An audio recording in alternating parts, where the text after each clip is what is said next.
नमस्कार दोस्तों, आप सभी का स्वागत है आपके अपने YouTube चैनल स्टडी विद चांदनी में। दोस्तों, जैसा कि आप सभी जानते हैं कि इस चैनल के माध्यम से आप सभी को लेटेस्ट अपडेट प्रोवाइड कराई जाती है, फिर चाहे वो आपका एग्ज़ाम हो, रिजल्ट हो या किसी भी प्रकार की वैकेंसी से संबंधित हो। तो आइए दोस्तों, आज का वीडियो स्टार्ट करते हैं। साथ ही आप सभी लोगों से मेरा विनम्र निवेदन है कि अगर आप फर्स्ट टाइम चैनल पर आए हैं तो प्लीज़ चैनल को सब्सक्राइब करके ज़रूर जाइएगा, ताकि जब भी मैं इस प्रकार का वीडियो अपलोड करूँ आप सभी को उसका नोटिफिकेशन ईजिली पहुँच सके। तो दोस्तों, आइए आज का वीडियो स्टार्ट करते हैं। सबसे पहले मैं इस बात से आपको अवगत कराना चाहूँगी कि आज दिनांक 21 अप्रैल 2022 को यूपीएससी ने अपनी ऑफिशियल वेबसाइट पर 4 नोटिस जारी करी हैं। जी हाँ फ्रेंड्स, जिसमें से एक नोटिस ये रही और ये है आपकी नई वैकेंसी के संबंध में, और दूसरी नोटिस है आपकी एग्जाम कैलेंडर में। उसका भी मैंने एक सेपरेट वीडियो बना दिया है। आप देख सकते हैं कि दिसंबर 2022 तक कौन कौन सी परीक्षा होना प्रस्तावित है और उनकी तिथियाँ क्या हैं। आगे बढ़ते हैं दोस्तों। सबसे पहले मैं बात कर लूँ इस नोटिफिकेशन की। ये नोटिफिकेशन जो है इसका भी उन्होंने उल्लेख एग्जाम कैलेंडर में कर रखा है। अब आते हैं इस वैकेंसी के बारे में और देख लेते हैं इसका जो टाइटल क्या है। फ्रेंड्स, यहाँ पर सबसे पहले मैं इसकी विज्ञापन संख्या की बात करूंगी। इसका विज्ञापन संख्या है 03 परीक्षा/2022। सन 2022 की ये तीसरी आपकी नोटिफिकेशन है और इसका जो मुख्य टाइटल है देख सकते हैं, सम्मिलित प्रवर/अवर वर्ग सहायक पूर्ति निरीक्षक की मुख्य परीक्षा। जी हाँ फ्रेंड्स, मैं आपको बता दूं ये जो वैकेंसी निकली है आपकी, ये आपकी खुद यूपीएससी के विभाग में निकली है। ठीक है, ध्यान रखिएगा। जो आपकी ये वैकेंसी है स्टार्टिंग की, प्रवर/अवर वर्ग सहायक, ये एक पद का नाम है और ये वैकेंसी निकली है आपकी यूपीएससी में ही खुद। ठीक है, उत्तर प्रदेश अधीनस्थ सेवा चयन आयोग ने ही अपने यहाँ खुद की वैकेंसी निकाली है। ठीक है, दूसरा है आपका पूर्ति निरीक्षक, ठीक है, यानी कि खाद्य विभाग में। अब आगे बढ़ते हैं अगले क्रम में। यहाँ पर देख सकते हैं, यहाँ पर कुछ मुख्य डेटे लिखी हुई है कि ये फॉर्म कब से शुरू होगा, कब तक चलेगा। तो स्टार्टिंग है आपकी 22 अप्रैल 2022 से और अंतिम तिथि है इसकी 12 मई 2022। क्लियर। और यदि आपके फॉर्म में कुछ गड़बड़ी हो गई है, नाम में है, पिता के नाम में है, एड्रेस है, जेंडर है, तो वो संशोधन कर सकते हैं आप 19 मई 2022 तक। क्लियर। तो यहाँ पर हो गई डेट की बात। इसके बाद अगला जो ये बॉक्स जैसा आपको दिख रहा है, इसमें कोई खास बात नहीं लिखी है। लिखा हुआ है कि यदि आप 12 के बाद फॉर्म सबमिट करते हैं और यदि आप 19 के बाद कोई संशोधन करते हैं तो आपके ऐसे फॉर्म को अस्वीकार कर दिया जाएगा और आपकी कोई भी सुनवाई नहीं होगी। क्लियर। इसके बाद दोस्तों यहाँ पर लिखा हुआ है पेट से संबंधित जानकारी।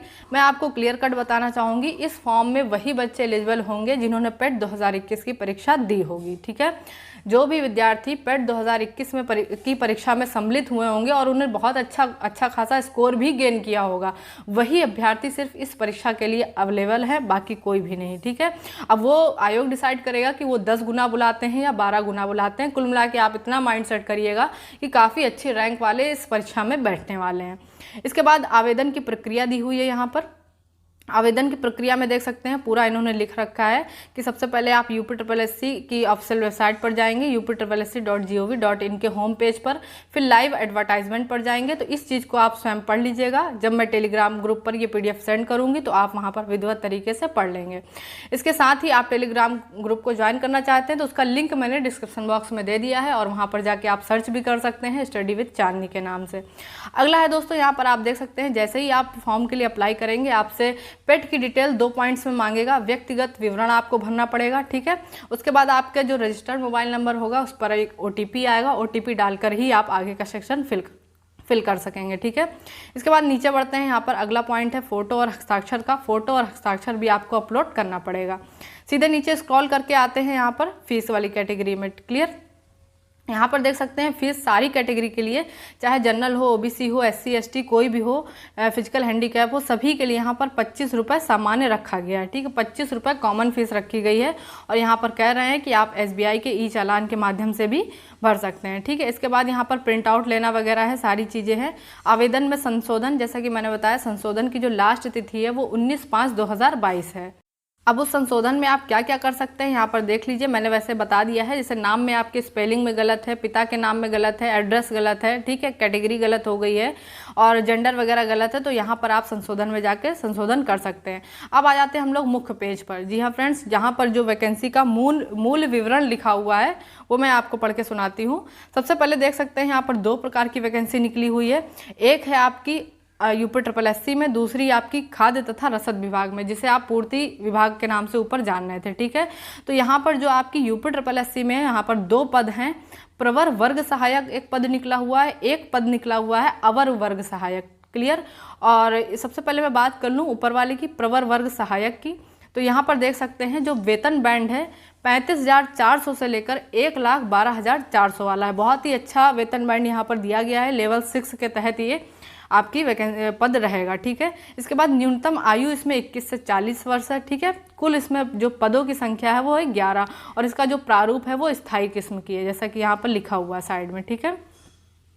ये देख सकते हैं यहाँ पर स्थायी लिखा हुआ है, क्लियर। इसके बाद अब यहाँ पर मैंने बता दिया कि जो प्रवर वर्ग सहायक इसकी कुल आपकी वैकेंसी 11 है। कैटेगरी वाइज यहाँ पर आप देख सकते हैं, जनरल की 4 है, ठीक है, अनुसूचित जाति की 2 है, और अनुसूचित जनजाति एसटी की 1 भी नहीं, ओबीसी की 4 है, और ईडब्ल्यूएस की 1 है। इसके बाद अगला पद है आपका अवर वर्ग सहायक का, और इसका वेतन बैंड भी काफ़ी अच्छा है, 29,000 से 92,300 वाला है, और लेवल 5 के अंतर्गत ये आपका पद रहेगा। और इसमें भी एज मांगी है 21 से 40 मांगी है। कुल पदों की संख्या आपकी 22 है, और इसकी भी प्रवृत्ति आपकी स्थायी ऑब्लिक स्थायी रहेगी, ठीक है। इसके बाद दोस्तों यहाँ पर कैटेगरी वाइज भी देख सकते हैं। जनरल में आपकी 8 है, एससी में आपकी 4 है, एसटी में 1 भी नहीं है, ठीक है, और ओबीसी में आपकी 6 है, ईडब्ल्यूएस में 2 है, ठीक है। तो इस प्रकार से यहाँ कुल पद हो गए आपके 20, 11-20 हो गए, ठीक है। इसके बाद अगला जो है आपका खाद्य विभाग में पूर्ति निरीक्षक के रूप में विभाग पद है आपका। इसके बाद जो इसका वेतन बैंड है देख सकते हैं 9300 से 34,800 वाला है, और ग्रेड पे आपका 4200 रहेगा, लेवल 6 के तहत, ठीक है। इसमें जो कुल पदों की संख्या है आपकी 45 है यहाँ पर, और कैटेगरी आप देख सकते हैं जनरल में आपकी 33 है, एससी में आपकी 2 है, एसटी में 1 भी नहीं है, ओबीसी में 6 हैं, और आपकी ईडब्ल्यूएस में 4 वैकेंसी, कुल आपकी हो गई इस प्रकार 45। इसकी भी प्रवृत्ति जो है स्थायी और ऑब्लिक स्थायी दोनों ही प्रकार की रहेगी। स्थायी ऑब्लिक स्थायी का कोई मतलब नहीं, हर वैकेंसी आपकी कुछ समय बाद, कुछ पीरियड बाद वो स्थायी में कन्वर्ट हो जाती है। इसके बाद दोस्तों यहाँ पर देख सकते हैं एक सार देख सकते हैं कि आपकी 11, 20, 45 इतनी वैकेंसी निकाली गई हैं। साथ ही आपके जो विभाग हैं वो यूपी ट्रिपल एससी है, और खाद्य तथा रसद विभाग में ये वैकेंसी आई हुई है। इसके जो पे ग्रेड है वो भी काफ़ी अच्छे हैं, आप देख सकते हैं 35,400 वाला है, 29,000 वाला है, 9300 वाला है, ठीक है। आगे बढ़ते हैं दोस्तों, यहाँ पर सबसे नीचे आ जाते हैं आरक्षण के लिए। आरक्षण आप अपना देख लीजिएगा, कैटेगरी वाइज महिलाओं का आरक्षण अलग है, और आपका जो सामान्य आरक्षण है वो अलग है, ठीक है। इसके बाद दोस्तों यहाँ पर मेन आता है आपकी अर्हता क्या होनी चाहिए, एजुकेशनल क्वालिफिकेशन आपकी क्या होनी चाहिए, ठीक है। तो यहाँ पर यूपी ट्रिपल एससी क्या मांग रहा है, प्रवर वर्ग सहायक के लिए भारत में विधि द्वारा स्थापित किसी भी विश्वविद्यालय से स्नातक की उपाधि प्राप्त की हो, या उसके समकक्ष कोई भी आपने उपाधि प्राप्त करी हो, ठीक है। ये मांग रहा है प्रवर वर्ग के लिए आपने यानी कि ग्रेजुएशन किया हो। इसके अतिरिक्त अगर ये चीज़ सभी बच्चों में सामान्य है तो प्राथमिकता किसे दी जाएगी, जिसके पास ये 2 और पॉइंट होंगे, जैसे कि प्रादेशिक सेना में न्यूनतम 2 वर्ष की अवधि तक उसने सेवा की हो। दूसरा आपका है राष्ट्रीय कैडर कोर का B प्रमाण पत्र उसके पास हो, यानी कि ऊपर वाली अगर योग्यता सभी के पास है तो आपकी जो प्राथमिकता होगी वो इन 2 के हिसाब से डिसाइड करी जाएगी, अन्यथा ऊपर वाली तो कॉमन है ही फिर, ठीक है। इसके बाद अगला पद है आपका अवर वर्ग सहायक। इसमें क्या क्वालिफिकेशन मांगी है, भारत में विधि द्वारा स्थापित किसी भी विश्वविद्यालय से स्नातक की उपाधि प्राप्त की हो, या उसके समकक्ष कोई भी डिग्री प्राप्त की हो, ठीक है। तो इसी के बाद इसमें भी लिख रहे हैं कि वरीयता आपकी 2 पॉइंटों पर दी जाएगी, या तो उन्होंने 2 वर्ष की सेना में जॉब करी हो, या ही आपके राष्ट्रीय कैडर कोर का B प्रमाण पत्र उन्होंने प्राप्त किया हो। इसके बाद तीसरा जो वैकेंसी है आपकी खाद्य विभाग में है, पूर्ति निरीक्षक के पद पर। इसमें जो क्वालिफिकेशन मांगी है, भारत में किसी भी विश्वविद्यालय से प्राप्त स्नातक की डिग्री हो, साथ ही उसे देवनागरी लिपि में हिंदी का बहुत अच्छा ज्ञान हो, ठीक है। उसमें भी यहाँ पर 2 पॉइंट खोल दिए हैं कि ऐसे व्यक्ति को वरीयता दी जाएगी जिसने सेना में 2 वर्ष का काम किया हो, और राष्ट्रीय कैडर B का प्रमाण पत्र हो उसके पास, ठीक है। आयु सीमा जैसा कि मैं आपको बता ही चुकी हूँ 21 से 40 वर्ष तक है, और आयु सीमा में जो छूट है वो आप नोटिफिकेशन में पढ़ लीजिएगा, ठीक है। चयन का आधार बहुत महत्वपूर्ण है, चयन का आधार कैसे इसमें आपका सिलेक्शन होगा दोस्तों। 2017 की नियमावली के तहत इंटरव्यू खत्म कर दिया गया था, आप सभी को पता होगा।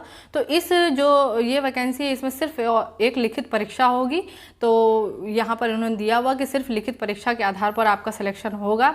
साथ ही ये कह रहे हैं परीक्षा योजना और पाठ्यक्रम, जो भी आपका ये परीक्षा है 1 शिफ्ट में होगी, 2 शिफ्ट में होगी, या फिर आपका जो भी सिलेबस है ये आपको अलग से वेबसाइट के माध्यम से बता देंगे। अभी इन्होंने इसमें कोई भी ऐसी डिटेल नहीं दी है।